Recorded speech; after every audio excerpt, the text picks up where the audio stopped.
Hey guys! Today is Wednesday, and today I'm probably going to make 2 videos, and this was suggested to me to make one about my school, if I like it, if I don't. This video will be how I do the school, next video will be if I like the school or not, and how I do a little bit extra of the school, and how boring it can be. Well, so far I'm inside of my science live lesson. So let's see how you guys did.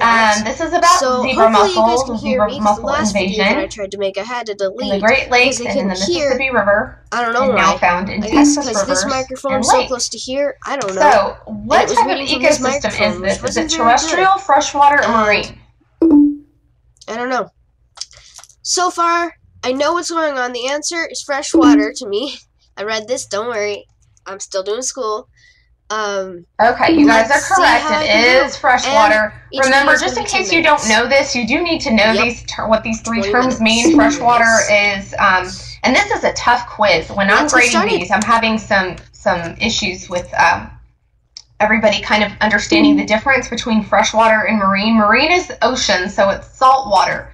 But I know that you guys know that difference already because you've probably, even if you haven't been to the ocean, you know that it's saltwater and freshwater in the lake is a lot different. I hope you guys can hear her. But when you guys, just FYI, are taking this quiz or doing this lesson, make sure you understand the real differences in between them, such as like oxygen and what organisms live in there. Also between moving water and standing still water. So make sure you guys look at those carefully. Okay, saltwater tastes disgusting. Yes, if you've ever drinking some of the ocean, I'm right there with you. By accident, yes. Okay, number 2, describe the relationship between the zebra mussel and the sheep's head fish. What is this relationship? Does anybody know?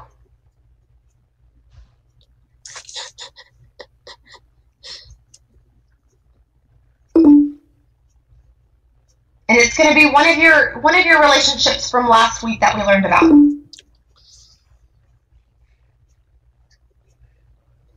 I had a pod. I've never even heard of zebra mussel. But it looks like I'm giving everybody a chance to try to get an answer in.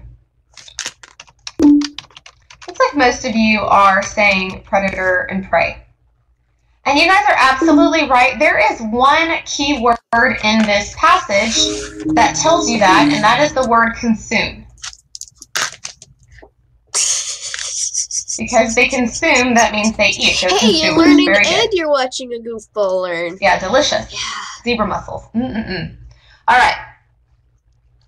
So what we're going to do is a little bit of a review because everybody needs to know what the difference is between food chains and food webs and energy pyramids, because they're all different.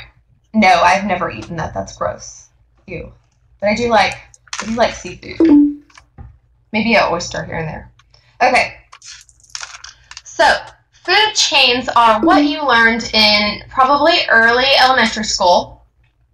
And basically, it's the most simplistic way of learning what consumer eats what. So when you look at this food chain, I want you guys to notice the arrows because this has thrown many people off on the STAR test. Because a lot of students will say, "Oh, these questions are so easy. These are my favorite ones." When we start to really study for the STAR test, goes into the grasshopper. But I've seen where they've thrown people off the rat goes because into the arrow is pointing into the hawk in maybe an opposite way that what you learned. How hard is that? And what is this arrow representing? Is it saying that the grass eats the grasshopper and the grasshopper eats the rat and the rat eats the snake? No, but that's funny if you just pictured it. No, it's representing what then? Why is the arrow pointing that way? It's the energy. They're providing energy, exactly. They're providing energy to the grasshopper, energy to the rat, energy to the snake, etc. So you see these arrows and they're moving in that direction. What type of organism does every single one of these biomes start with? We have grassland, pond, and ocean. What are they all starting with? Good point, Jared, and we're going to talk about that. They all must start with some type of producer. A And it keeps producer, going and going. which is a plant that makes its own food. Now remember, if you don't know this, you do need to write it down. A producer makes its own food. Most of you, when you look outside your window, you're going to see a lot of producers. Grass, trees, plants, all flowers, kinds of plants. leaves. And they're able to use the sun, absorb the sun from the energy. And what is it called when they make their own food using the sun? Or a lot of weeds, yes. Should not have done that. What is that other word that we've learned before, and now it's just a review? Good. Photosynthesis. Someone said weeds a lot. It's okay to forget that. Photosynthesis. Now you've remembered. Photosynthesis is that process where they're able to make their own food, glucose. And so every single one of these food chains are going to have to start with that. And that's where most of the energy is. Hey. And then it gets transferred along to these higher level consumers. Yes, I know. So you have a primary or first level, second level, third level, etc. Now, the energy we're going to talk about in the energy pyramid in just a moment. Also, I know most of you guys know these terms, but as I was grading some quizzes, I did notice that some of us did not remember these terms. So I'm not going to make you guys list all the herbivores and carnivores, but do we have any herbivores in class today? I didn't have any yesterday. No herbivores. Justice is an herbivore. She does not eat any meat. And that's it. Vegetarians. Okay, so you don't eat meat. And then carnivores. Now, I would ask if there were any carnivores in here, but I hope that there's not, because that just means that you only eat meat, but you should not only eat meat as a human, we should eat both. So most of us in here are what? If we're not all herbivores and we're not all carnivores, then what are we? Most of us are going to claim to be an omnivore, which is where we eat both. Okay, and there's animals that can be omnivores on this list. Do you guys see any omnivores on this list? What are you doing? What are you doing? Yeah, there's some. Maybe the rat. Definitely the raccoon. What are you doing? Raccoons love to eat fish, but I've also seen a raccoon eat a turkey sandwich before with vegetables on it. So, omnivore. Yeah, probably a shark could be. Some of these animals are going to eat whatever they can get. Okay, very good. So that's our review of food chains. Now, food webs are a little bit different. Look at the food web that you see on this page, and what do you see that is different?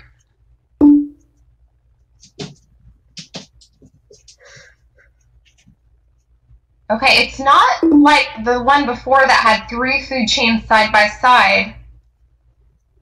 Okay, this has added decomposers. Because multiple things eat certain You things see more at a time. food, more of a relationship linked together. I'm glad you guys noticed that decomposers were on here. Basically, the red The energy's flowing in different directions. The one that has to eat the most because he gets the less energy. Just to stay on topic, also, that is very true. There is, this is all in one ecosystem. One ecosystem. Okay, so we're looking at kind of like the woods or grasslands, maybe ecosystem here. Okay, now if I asked you guys to create a food chain from this food web, you could do that, but you couldn't have all the animals be in the same food chain. You would probably have to start with one animal and then follow its arrows down all the way to the producer. So you could say fox, rabbit, and grass, and that would be a food chain. But this question here is very important. What is the ultimate source of energy for this food chain? The sun. Is it the mighty, powerful fox at the top floating in the sky?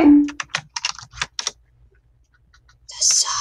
No, the ultimate source is going to be the sun. And then the producers. But yes, the ultimate source is the sun. And what you want to see more of.